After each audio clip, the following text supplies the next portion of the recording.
Welcome to the Aesthetics of Marketing Success, the podcast where we explore the latest trends and strategies shaping the aesthetics and wellness industries. I'm your host, Ryan Plano, and today we're diving into how med spas are evolving beyond aesthetics into full health optimization. Joining me today is James Jacobson and Jonathan Herpy, co-founders of Defiant Health, a company redefining wellness by integrating lab testing, hormone therapy, and anti-aging strategies into the med spa model. We'll discuss their journey, the industry's future, and how med spa owners can stay ahead. All right, James and Jonathan, welcome to the show. How are you guys doing today? Doing well, Ryan. Thanks. Doing well, man. Thanks for having us. Of course. Thanks for coming on. So, why don't we start by, if you guys could just share your journey into the health and wellness industry, what sparked your interest and how did Defiant Health come to be? Yeah. So I think I gave you a little bit of a background on, we've been working together for a little while now, Ryan. So you've kind of seen us from the start of more female focused med spa and kind of what Jonathan and I have partnered to launch and have launched with Defiant Health. So my background in the space has been from first the M&A side, mergers and acquisitions.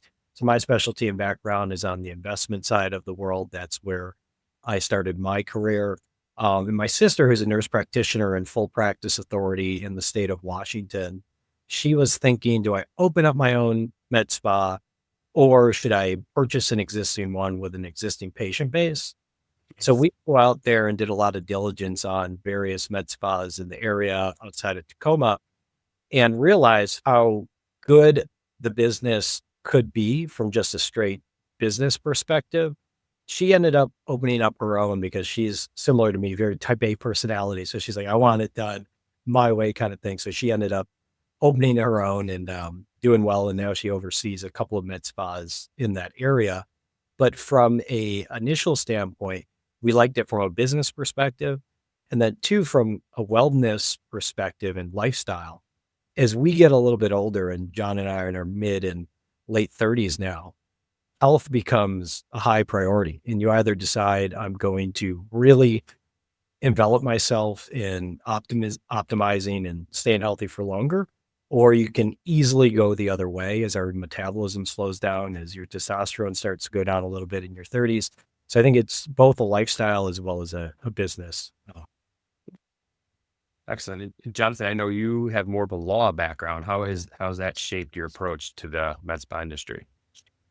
Yeah. I mean, from the med spa industry standpoint, I kind of started my journey in the whole health and wellness space through competing in sports, not only during college, but after college a bit, and realizing that I was having to go to a variety of different health and wellness spas and all sorts of anti-aging and longevity resources in order to keep my body in shape. Right. So I started competing a bit in CrossFit, and really enjoyed going to cryotherapy here and then sauna here and looking at PRP therapies here and I'm breaking down, I'm getting older. And what I realized was they're all over the place. There's no cohesive brand around kind of everything. And they somewhat align with the existing spa model, but they're they're tangents off of it. So James and I had known each other for a long time, and over a couple of bottles of wine, we were like, look, we were kind of conceptualizing, here's what I would want to do. Here's what I would want to do. Oh, here's a cool thing. And then if you get two entrepreneurs that are execution focused together, they're going to come up with that model and then be like, well, shit, why don't we just do this? And then the biggest problem, as I've said many times, is you get two entrepreneurs like that together, they're going to call each other the next day and be like, all right, well, I've already done this. I've already done this. So that's what ended up happening. And you commit yourself to it. And I think with a lot of businesses that I've been involved in and been successful with, the ones that I've been most successful with have been ones where my outlook is, hey, look, I'm going to do something that solves a problem in my life. And I just hope that other people have the same problem. and hopefully they'll come hang out with me and we'll solve it together. And that's it. And then you piece together the financials, and as you expand it, there's a lot of legal and regulatory and compliance issues that come along with it, which I've always found that businesses that present with a high regulatory and compliance hurdle, usually the hurdle is not as high as people believe. And the ways around it is simply just, identifying the right counsel or attorney to jump over the hurdle. And many times they hire me. So it kind of works out When that when that happens. So when I have the business, it's mine. It makes it a hell of a lot easier and a lot cheaper.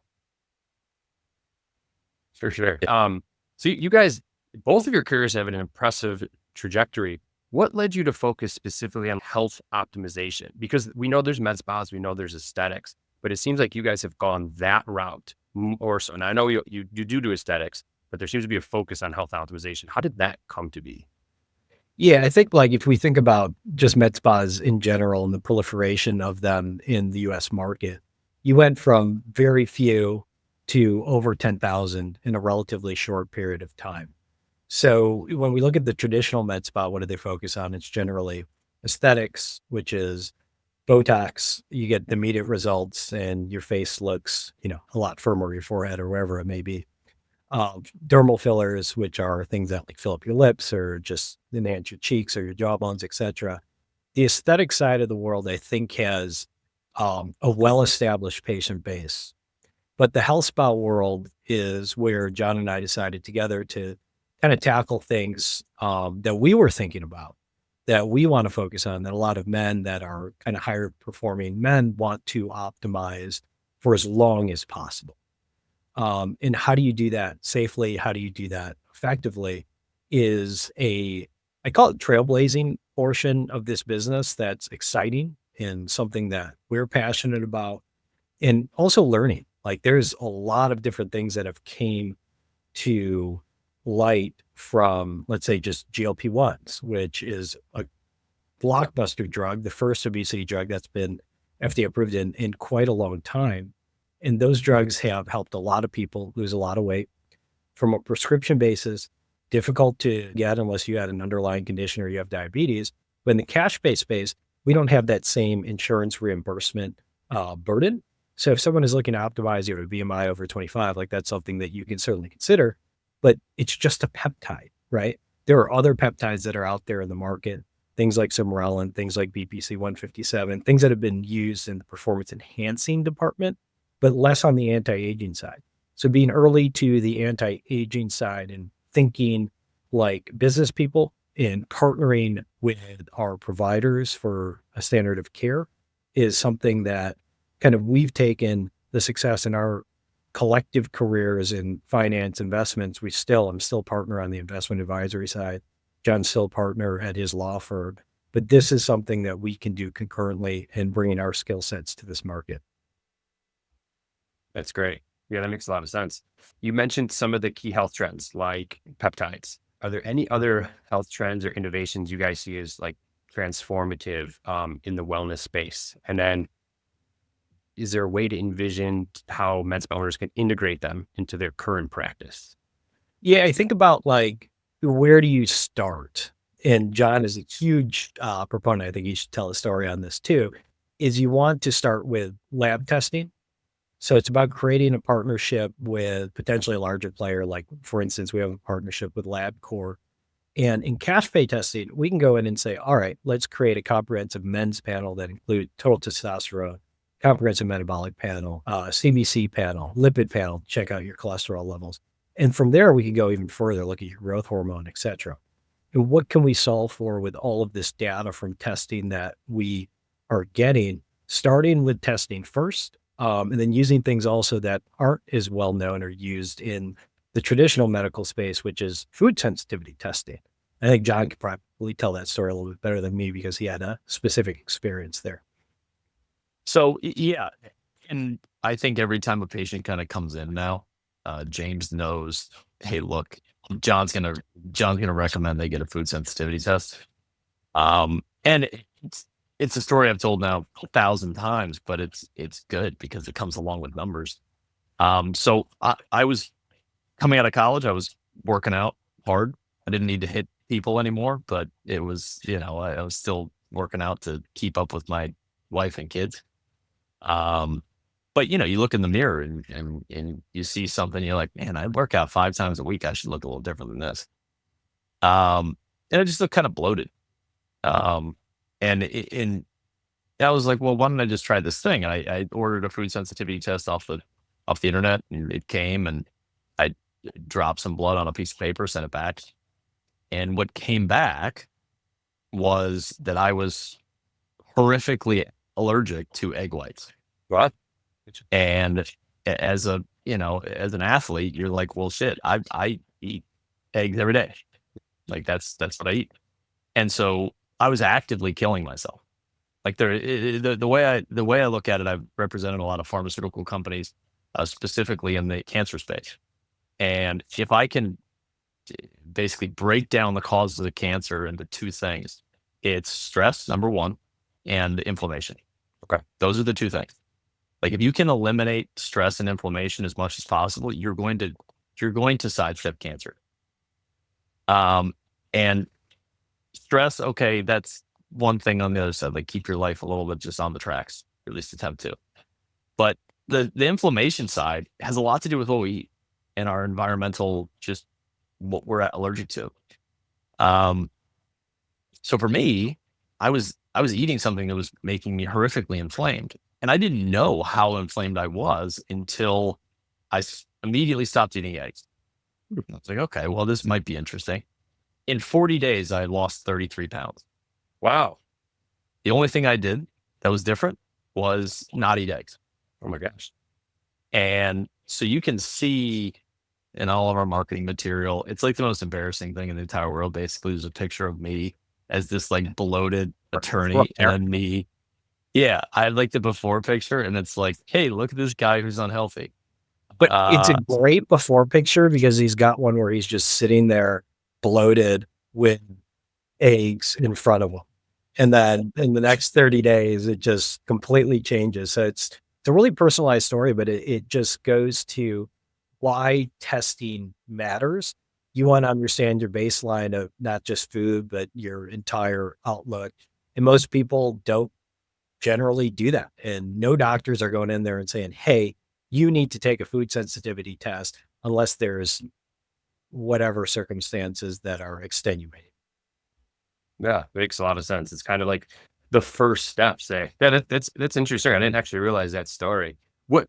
So if testing is, let's say you said it was the first step, what we've seen with a lot of clients is they're not even doing the first step. They're just going after the shiny object, and they're trying to buy the new tool, buy the new piece of equipment. You have a pretty interesting way of assessing technologies and stuff like that. So you guys want to talk a little bit about that, on how we see clients sometimes think I'm going to buy this, $200,000 laser and everyone's going to come in. More times than not, that's not the case, and it can really cause issues. So how do you guys assess the newest technologies, the newest equipment that you guys want to look at? Yeah, when we had our first entrance into the space, it was a lot of vetting your vendors, and a lot of them are just, you open a new med spa, you're in a good location, they're banging your door down to get a meeting. But the reality is a lot of these pieces of equipment are manufactured overseas, whether that's in China or whether that's in Israel.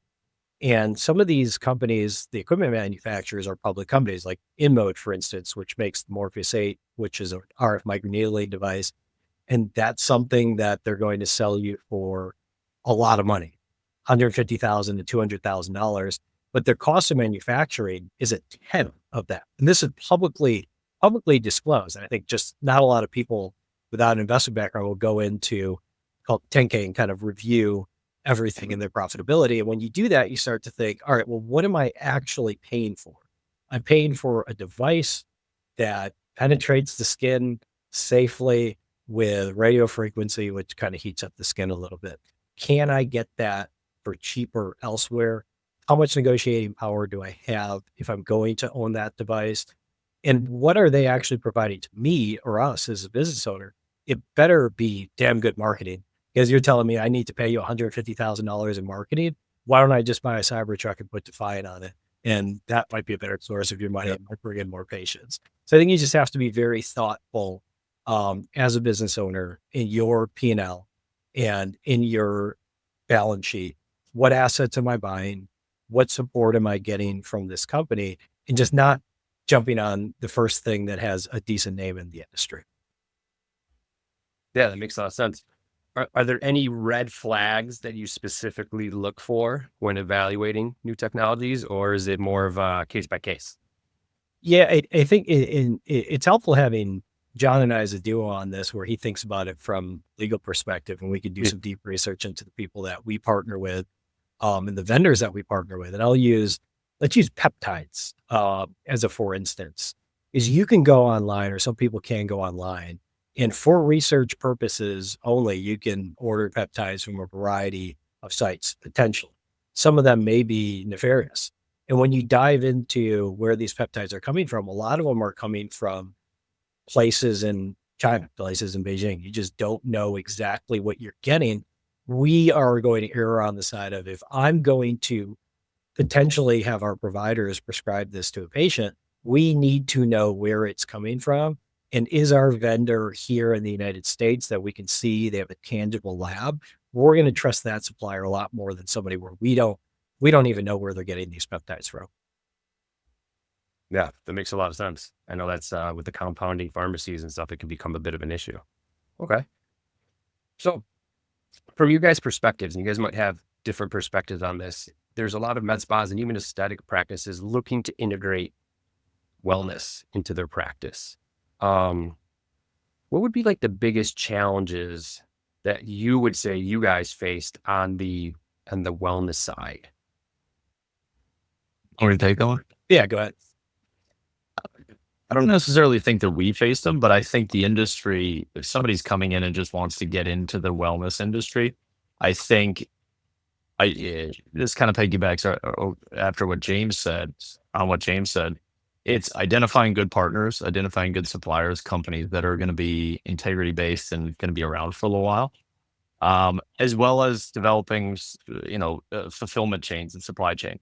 So identifying, if you're going to get into peptides, it's real easy to essentially go to one of the, let's say, 5 to 10 most prominent online peptide resources, and just being like, all right, well, I'll just contact them and take 15% off and get my vig, right? But what you're discounting there is what the source of the drug is, how contaminated it's going to be. You're basically solving a short-term problem for a long-term headache, where your patients are going to, be in a tough spot. So, look, I have a lot of experience with supply chain needs, identifying suppliers, setting up manufacturing routes, like putting that all together. When that's easy, then identifying product source, identifying how to get to clients, that's probably the biggest hurdle. And also identifying where the new research is coming from, identifying good sources of that information. Because especially right now with the new administration, a lot of new healthcare related information is coming out. And you have to kind of sift through what's legitimate information or what's false information or what's just complete. They're just experimenting on things, which is fine. We want to be on that cutting edge as well. But yeah, I mean, I think those are just the business hurdles that people have to overcome. And those are hard hurdles.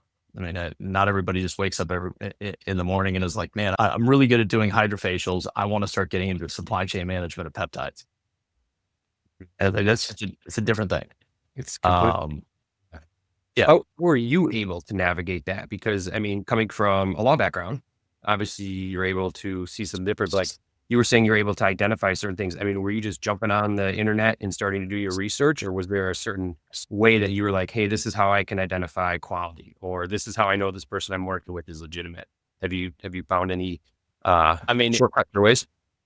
it's years and years of experience in that space, and in just identifying suppliers, identifying manufacturers, identifying supply chain, all that kind of thing. Dealing with manufacturers and suppliers in the U.S., ones in China, ones in the U.S. that are portraying themselves as being U.S. made, but are actually from Singapore.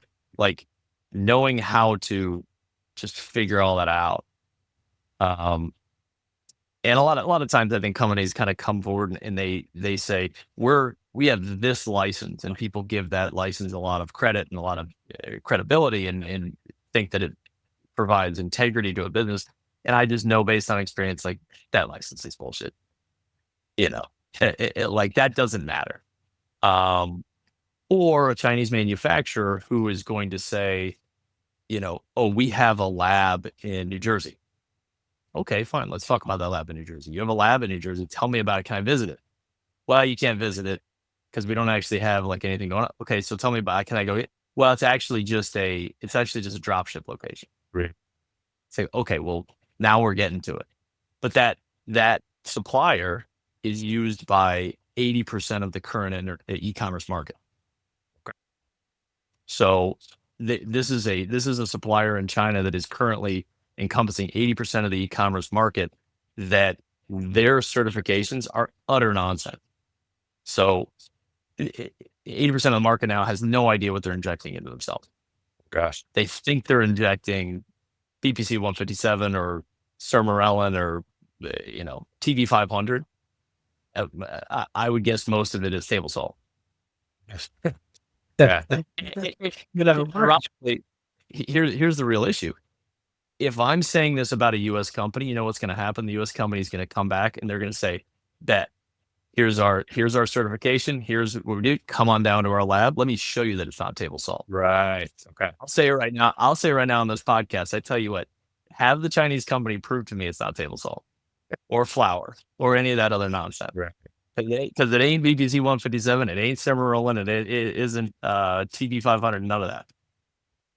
Yeah, that's crazy. It's a little bit like the wild, wild west. I mean, it's a drug, right? And there's not as much regulation when it goes out of the country. James, did you have some thoughts on that as well too?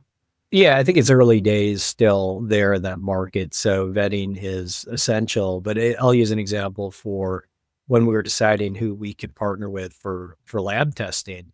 You go through a number of interviews with these vendors.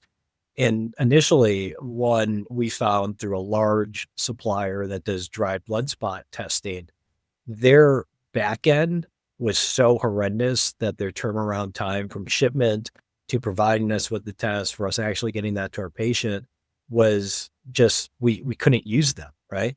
And finding LabCorp, the challenge there is entrepreneurs is when you look at a sticker price for a test, you're like, wow, that's very cost prohibitive.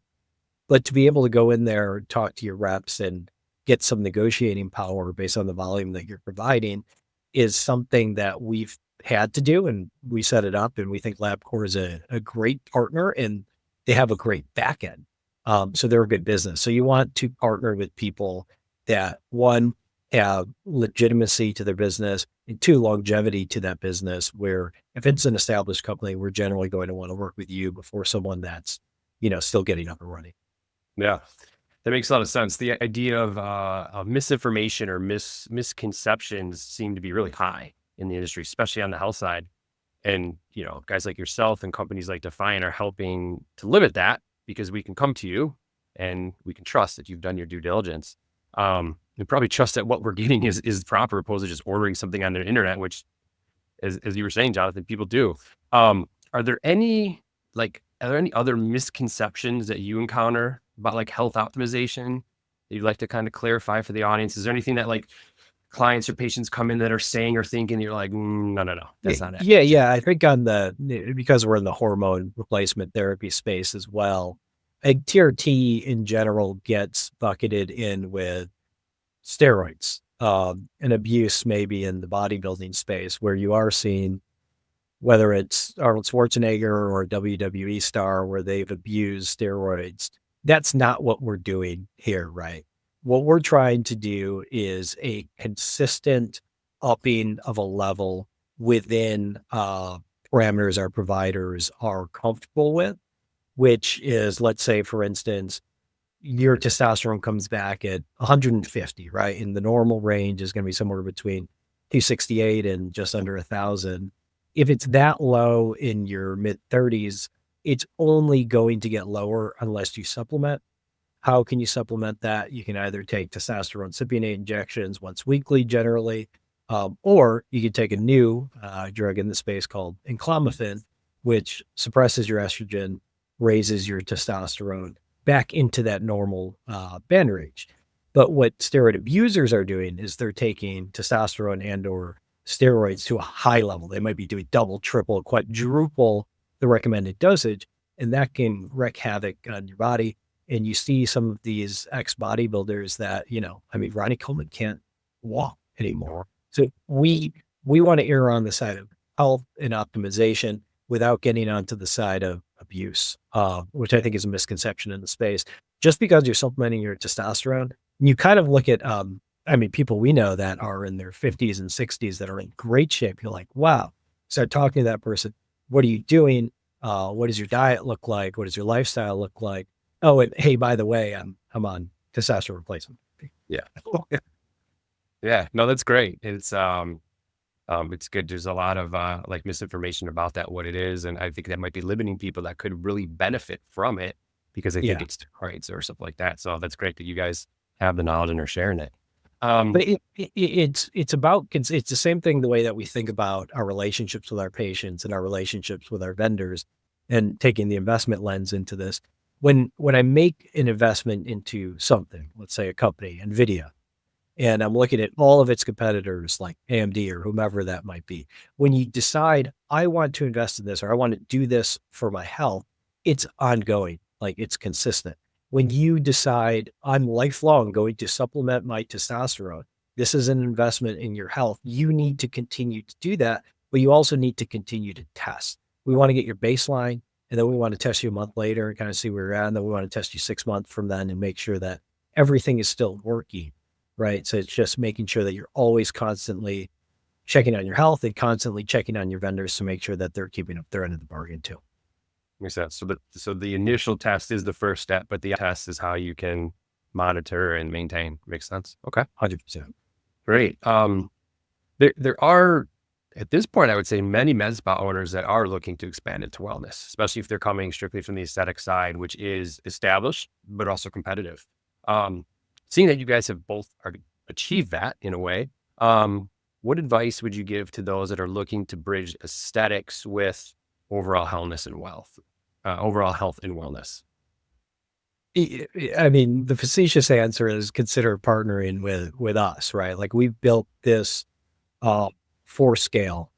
We do want to have a franchise side to this business where we're vetting franchisees that make sense. I think a great partner would be a doctor that has a practice that loves the health space, but just doesn't really want to run the business side. John and I are business guys through and through. Everybody has a specialty. My specialty is investments and managing these things over time. John's specialty is the legal side of this. And just as entrepreneurs, that is a different skill set than what a great provider brings to the table. And most providers know that. They're like, hey, I am really good at making people feel better, but I'm not great at running a business and trying to get a 15 to 20% profit margin on everything that I'm bringing in. That is a completely different skill set. You really need, we'd say, a team behind you to do that, or a significant investment in both time and money into a new space. And I wouldn't go into this blindly and think, oh, well, in the med spa space now, with 10,000 med spas that are out there, we're starting to see a lot of these, what I would call solo practitioners, not doing well and realizing, hey, it's tough. Like, I need to pay rent. I need to pay my employees. I need to negotiate my contracts, and I need to inject Botox. I need to inject dermal filler safely. I need to invest in marketing dollars. How do I do all of this and also be that provider? Extremely difficult thing to do. But if you come into it and say, I'm going to create a business for scale, long-term, I'm looking for a partner on the business side of this, we think that that's probably the better way to get into the space. Yeah, I agree entirely. I mean, it was a Gordon Ramsay. I think it was asked the question, "What's the hardest thing about the restaurant business?" And he said, "Paying rent." and and like that, I know a lot of providers.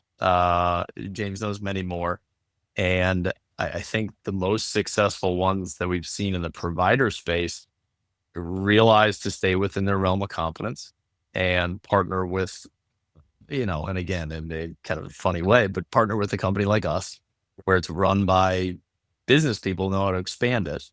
I mean, and those are the people that we love to hire at Defiant because they're great at what they do. And I appreciate that I can't do at all what they do. And they appreciate that they can't do what I do. It's worked out very well. That's great. Yeah, it makes sense. You guys have seemed to make some really good partnerships on the vendor side, on all the different sides, which is, I'm assuming, is part of your guys' success. Great. Yeah, also partnering with you guys, Ryan, on the website. Thank you. Done a great job for us multiple times over. I appreciate it. Thank you very much. So looking to that future with you guys, like, what are some of the goals for Defiant? Like, how do you hope to either influence the wellness and aesthetics industry in years to come, or what's kind of next for you guys now that you've established and you're on your way? Yeah, I think it's democratizing healthcare access to the masses, and getting away from what the challenges of the traditional insurance-based insurance-based system have been, Okay. where generally these biopharmas are incentivized to keep you on medication for a long time, whether that's Lipitor or that's diabetes medications. And we think getting in front of this early, helping people to worry about optimizing and what we're putting into our bodies, understanding our bodies through testing. Because John may have a sensitivity to eggs and I don't. So we have different sensitivities there. We need to know that. And the cost of insurance just itself, if you think about as a small business owner, Ryan, if you pay your own insurance, which we do, and if that's for you individually, it could be $1,000 a month. If it's for your family, it could be $1,500 to $2,000 a month. So you are already investing $12,000 to $24,000 a year in just insurance that you may or may not use. So I think the proliferation and the expansion of what we're doing has to come not just in the brick and mortar, but it will come in the e-commerce space, which we'll be launching actually this month. And we're extremely excited about that and building the team around intake of potential new patients that want concierge healthcare access for a fraction of what you're actually paying in insurance premiums. And we think that that is the direction that we'd like to go. And with the new incoming administration and potentially the appointment of RFK Jr., who is, in our opinion, going to be a lot more pro peptides, pro health and wellness. We think overall, I mean, that's going to be good for the country. Insurance premiums will go down if people are less sick, less obese. And the biggest problem in the United States, bad food supply and obesity. So that's why you've seen huge increases in things like GLP-1s that are helping to solve for that. But along the way, when you lose a lot of that weight and you've also lost some of that muscle mass, what do you do now? How do I get back to optimization when I get to that goal weight? And we think health coaching is going to be a big part of that, and monitoring that person's plan along the way. Well, again, it costs, it's an investment in your health, but it's still potentially significantly less than what you might pay on premiums, and much less with you avoiding those major sicknesses that are caused by inflammation and obesity. Yeah, that's great. It's nice because that concierge healthcare seems to be the model that a lot of people are interested in going to, because it seems like it works. And then everyone does, the GLP-1, but what's the next step? I like how you mentioned that, because you could lose the weight, right? And probably lose some muscle mass. You will lose some muscle mass, but then what, right? Where do we go from there? Do we just gain it all back? Or Well, yeah. I mean, I just did some quick calculations on my phone while James was talking. Over the past 8 years, I have spent $211,200 on insurance payments. Oh my gosh. Okay. Do you know how many times I've used my insurance? I'm guessing not many. Twice. And for the first time was I crushed my toe. Okay. So I went to urgent care. They gave me a splint for $1,000 and told me to go home. And the other time I went to the doctor for a really bad throat infection. Okay. It would have gone away on its own. Right. Yeah. Okay, so that's $211,200 over the last 8 years that I have spent on medical. Right now, if I hadn't gotten that food sensitivity test that started me off on my wellness journey, right, I might be experiencing things, cardiovascular disease, metabolic disorders, type 2 diabetes, obesity, for no other reason than I'm just freaking inflamed. Right. Autoimmune disorders, rheumatoid arthritis, lupus, and then eventually inflammation is tied to Parkinson's disease and Alzheimer's disease. Both those two things, which would cost exponentially more money, and eventually insurance isn't going to cover me. So just simply by identifying that one indicator through diagnostic testing, Wow. and then from there kind of going on this journey of, well, what can I just do by myself, right? When you think of what that would cost me, the test that we do for food sensitivity is $400. Okay.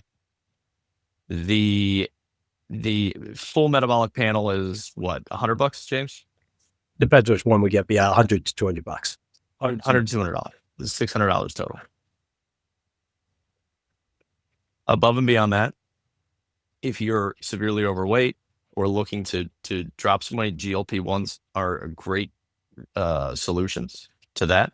But identifying first what one is allergic to, then kind of spot treating things throughout your body with peptides, and just kind of getting on this wellness path, identifying what good supplements are, not going to GNC and getting the stuff that's manufactured and supplied from China, identifying what U.S. source supplied and manufactured products are and incorporating those into your supplement stack.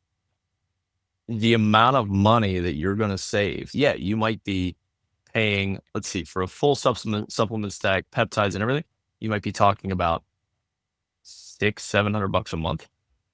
Yeah. But that is likely going to offset the hundreds and hundreds of thousands of dollars you're gonna spend on Alzheimer's treatment, psoriasis, arthritis, lupus, type 2 diabetes, or all sorts of stuff.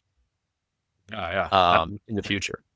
Yeah, I mean the traditional healthcare system for things like I tore my ACL in college, right? Like there's not much that we're going to do here to repair your ACL. So there's certainly things like that we need. But I'll flip it the other side, like people that have things like sleep apnea, and you might be on a CPAP machine, but the vast majority of people that have sleep apnea also have obesity. So losing the weight is going to potentially bring a lot of those sleep apnea patients down in the market. And what they do now, which is crazy to me, is they're putting pacemakers in people to replace their CPAP machine. We are talking about an operation that is putting a that is putting a pacemaker into people that have sleep apnea because they we think haven't lost the weight. So if you lose the weight and you don't have to have a pacemaker put in, this is a $50,000 procedure. And this is a $700 million a year business of putting pacemakers into people with sleep apnea. Can we avoid some of those costs by optimizing our health? We think certainly you can. Yeah. Oh, for sure. Yeah. The numbers you start to think about the numbers, Ryan, it starts to get crazy. It's crazy. Yeah. When you guys said put a number, I mean, Jonathan, you went twice. You're paying $110,000 per visit. Technically over the course of those 8 years. So, well, that's great. I want to be cognizant of your guys' time too. Jonathan, do you have something else or? No, you just put a number on it. It's striking. It's crazy. What do you think? What am I paying for? Like, look, I get it. I get it that, look, if I get shot, I'm going to a hospital and they're removing the bullet and they're really good at that. traditional healthcare has become very good at what I'd say is one thing, and it's keeping people alive. But they are horrible at treating people while they're living. Right. Yeah. And they are they are really bad at increasing the quality of life of people. Yeah. Ironically, that is what most doctors got into the field to do, and they find themselves now just treating people who are dying, Yeah. Already sick. and they're just trying to spot treat things. Let's remove the bullet. Let's remove the heart. Let's do this, do this, do this. But not, hey, how are we fixing these underlying? And they become essentially pill jockeys. Right. Yeah. Unfortunately. Yeah. So If you have high cholesterol, what do they say? Lipitor. bad. Yeah. So, Yeah. under $110,000 for 2 visits is pretty good. It's real good for them. Well, good. I'm going to, I want to, first of all, thank you guys for your time and your insights. I am going to get to how people can learn more, connect, and maybe even explore some franchise opportunities. Is there, you guys given a ton of great information for med spas, aesthetic practices that are looking into health. Is there one personal hack or something on the health and fitness side that you guys are doing now or currently trying out that you're excited about? I'm sure there's a lot, but is there anything top of mind you're like, this is my thing right now? I think when we think personal hack, there's not just a one-off hack. Like, it's everything that we talked about. It's an ongoing thing. It gets harder as you get older. You've got to wake up. You've got to eat decently well, and you've got to work out if you want to optimize. But certain things like sermorelin, that stimulates growth hormone, enhances muscle growth. As we get older and we're kind of chasing that younger, optimized version of ourselves, that's something we think will help quite a bit. And there's 2 ways to take sermorelin. One is by injection. The other is by rapid dissolve tablet, which is great.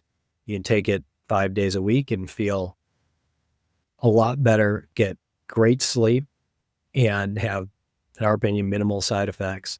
So I think sermorelin is one of those things that could get a lot more popular in the space. But all of the other things, like, you need to test, you need to see where your levels are, and just being consistent. And consistency is the main bullet to put into your optimization plan.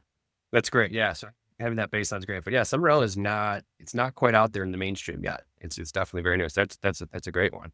Yeah, not yet. I mean, it's been used in children that have had growth hormone deficiencies. In the optimization and anti-aging world, not used as much, but certainly something that we think people should be looking into. It's great. It's a good one. Jonathan, what do you, what's your latest hack? And it could be anything, really. What's a good one? I mean, he hit them. Well, your biggest hack was just not eating egg whites and figuring that out. Yeah, it's a personal That's a hack big for one. sure. Yeah. All the personal. That's a Anyway, big one. plays. Yeah, I mean, work out,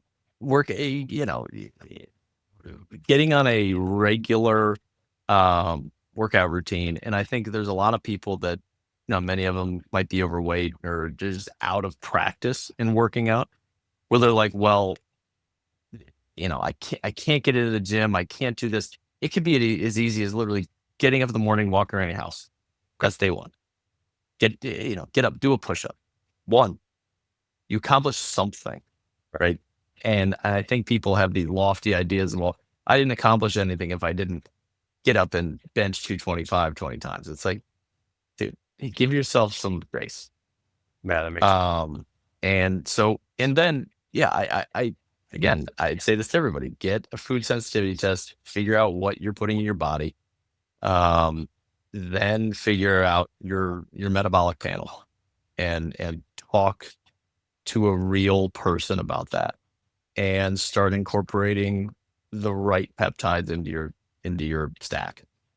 And I think doing that in succession, and again, patience is key in this thing. Not going to happen overnight.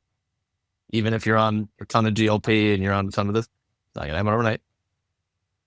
So, yeah, be patient with the journey, enjoy it. If you commit to it, it's gonna work.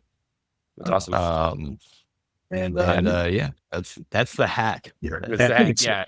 Consistency is the big hack. I plug on Jonathan. I mean, one of the most consistent individuals wakes up the same time, gets here at 6 a.m. Like, it's about having that level of consistency. Not everybody has that. And a lot of times the coaching side of health is overlooked, but a very important part of someone like a personal trainer that wakes you up in the morning and says, "Hey, you got to go do this. Like, we're going to be checking your levels at the end of the month. Let's try to optimize where we can." And it's a two-way street. We can only do so much. It's an investment in your own health. And I think on the aesthetic side, when we think about the wellness side, it's really consistency and optimization. On the aesthetic side, what they're really quote unquote selling is confidence. And the best injectors, aesthetic injectors in the space are the biggest hype man or woman for their patients. Tell them how great they look and they feel great when they leave on the aesthetic side. And there's something to that. When you feel better and you feel attractive, or you feel like you're getting what you were coming in for, then that is something where patients can feel more confident in their life. And when they feel more confident in their life, they can think more about optimization, and they're going to be able to perform at a higher level for long. That's great. That's a great way to really sum everything up there. So I do appreciate your guys' time and your insights. Where can listeners learn more, connect, or possibly even explore that franchise opportunity that we talked about earlier? Yeah. So, I mean, I would say to check, obviously, our website, defianthealth.io. Follow us on Instagram at defiant_health. More to come on the franchising side as well as the e-commerce side. But we're two entrepreneurs, local guys that are more than willing to connect with our peers, and always happy to share ideas. And if we can help owners along the way, we're happy to do that too. That's awesome. That's great there. So I do encourage MedSpout owners, aesthetic practice owners, to maybe think about how health optimization could potentially fit into their business model. And if you need some help, you need some ideas, you can contact these guys for it. That's it. I appreciate your guys' time. Thanks for talking. Appreciate it. Thanks for having us. Okay.